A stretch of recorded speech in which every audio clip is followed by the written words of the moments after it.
And joining me now is Mark Kelly, husband of former Arizona Congresswoman Gabby Giffords, who together founded a gun reform advocacy group that is working to put an end to America's gun violence epidemic. Welcome, Mark Kelly. And I know you were out on the streets yesterday here in Washington, D.C., and I know you've been asked this over the years.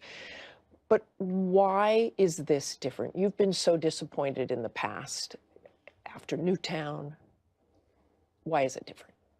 Well, so first of all, we haven't always been met with disappointment. As an organization, our organization now called Giffords, Courage to Fight Gun Violence, we've helped pass over 200 pieces of legislation in 45 different states.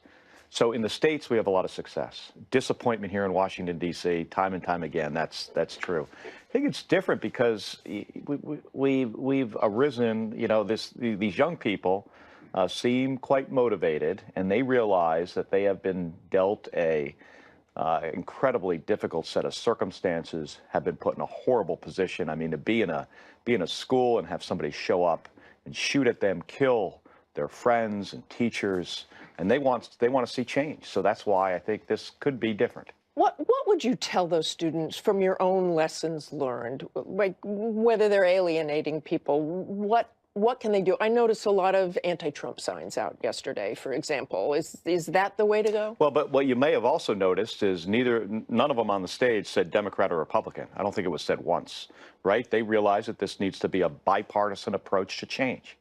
So they get that, and they're pretty much on message. They're smart. They're articulate. They also realize that they need to motivate their peers to show up and vote. Anything you would warn them about going forward? Well, I would warn them not to get discouraged. You know, this is often 2 steps forward and 1 step back. I had the opportunity to talk to a few of them yesterday, and they have a plan. And this is not the last you're going to see of these kids. Part of that plan, and your plan, is to register high schoolers for the 2018 midterms. Do you think they could actually swing elections? Well, if they can get enough people registered to vote and then get them to show up to vote. You know, historically, young people, if you're under the age of 30, you have a pretty low chance of voting in any election. I think if you're around 20 years old, that's 1 in 5.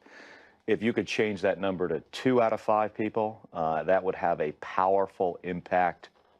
After Parkland, President Trump seemed open to some gun proposals, and those went away. Your organization said just 2 weeks ago, we have 2 Donald Trumps, the one who publicly embraced safer gun laws at the White House, and then the one who distances himself from those statements through spokespeople after being scolded by the NRA. So how do you get the Donald Trump you want? Well, I think you got to be quick. I mean, you got to get the legislation passed fast, because President Trump on a Tuesday was pretty good on this issue.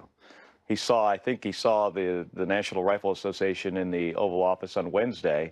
They made it clear that this was not acceptable to them. The next day, he dialed it all back. So I'm hopeful that if we could get Congress, get the House and Senate to pass some sensible legislation, we get it to his desk, I think there's a pretty good chance he might sign it. And if it's not him, you know, we'll work on whoever the next president is. You're not giving up. Thanks for joining us. Thanks very much for joining us, Mark Kelly.